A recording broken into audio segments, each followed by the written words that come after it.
Welcome to the American Citizen Journal. Most people are familiar with the term constitutional republic because that is the political system that was designed for this nation.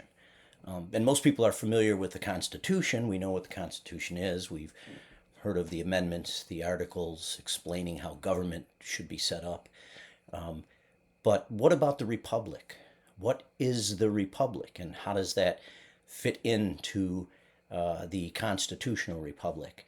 And one of the things we try to do in the American Citizen Journal for the American citizen is to create conversations around this concept and idea of the republic and the structure that we were given for our political system in order for us to function.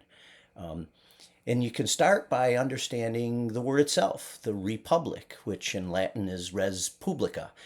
Publica meaning the people, of the people. So this is something of the people, a creation of the people, of the citizenry.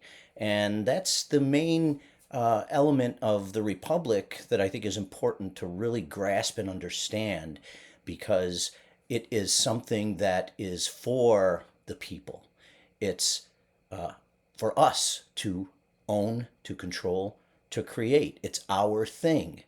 And our thing is something that belongs to us. And something that belongs to us is what we own. And ownership is control. So you could see with the whole idea of the republic in reference to the people and the citizenry, it was built for the citizens to have the control. So it's an important thing to understand that this is the whole idea of the republic, its purpose. So the purpose of a republican form of government is to design a system that is set up that takes the power and influence of the individual citizen and moves that along into the structure of politics or the political institution, which is government. So it's supposed to preserve our influence.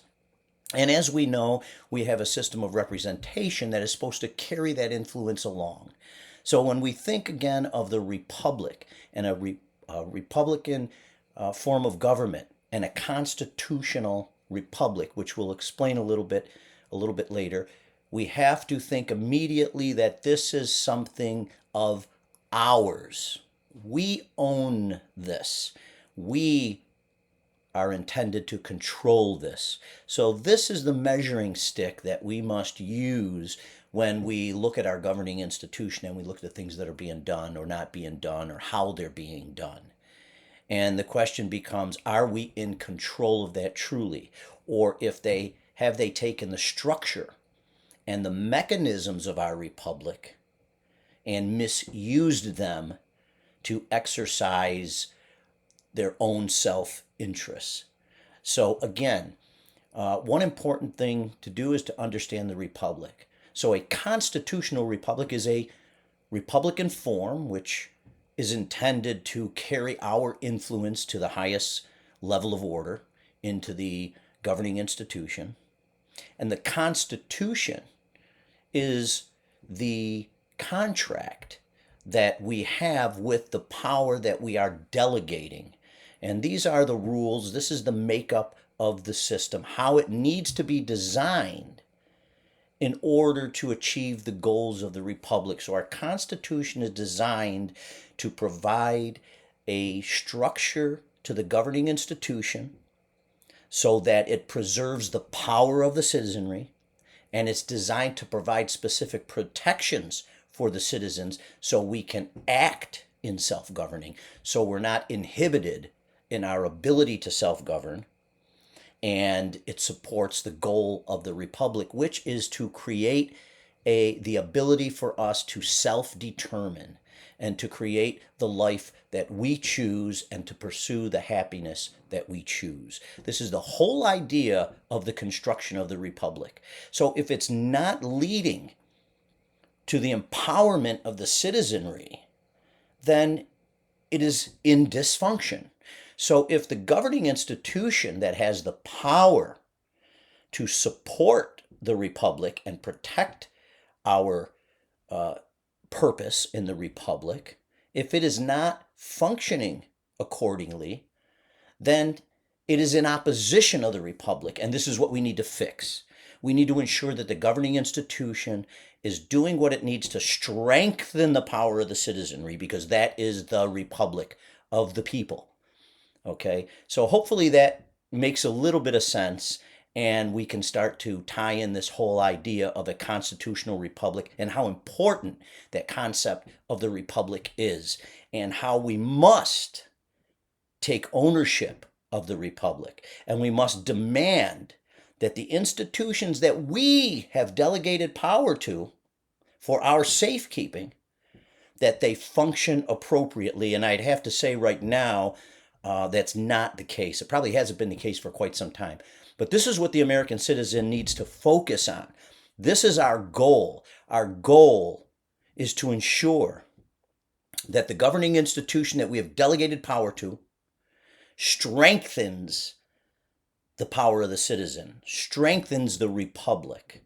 And at some point in time, we'll get into how we measure that and what type of things do we look for.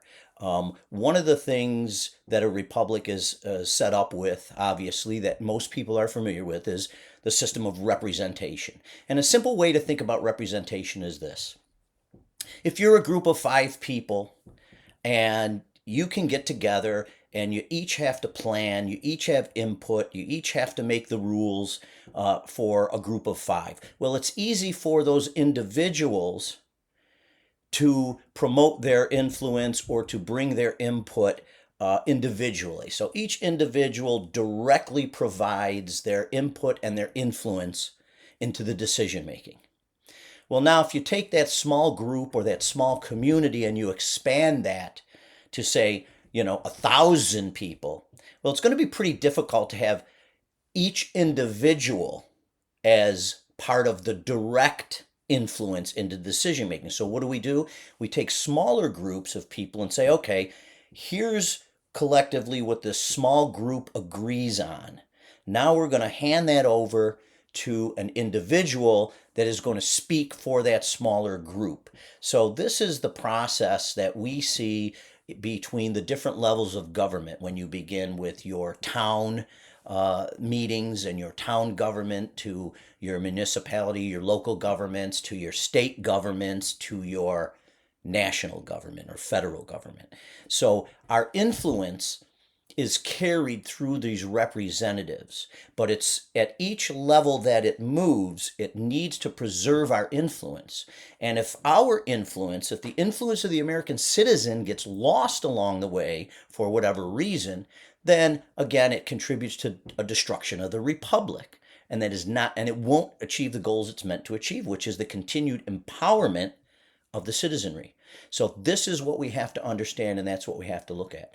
So a constitutional republic is a system that is designed and set up to carry our influence and preserve our power in the citizenry, and that is contracted through a document that spells out how we are constructing the governing institution to do that, and what protections we are ensuring for ourselves so that we can continue to individually act without hindrance, without infringement, so that we can self-govern, so we can continue to self-determine, and that there aren't undue limitations that will prevent us from our influence in the republic. So that's a short, simplified version of what our republic represents. I hope you can get an idea of this.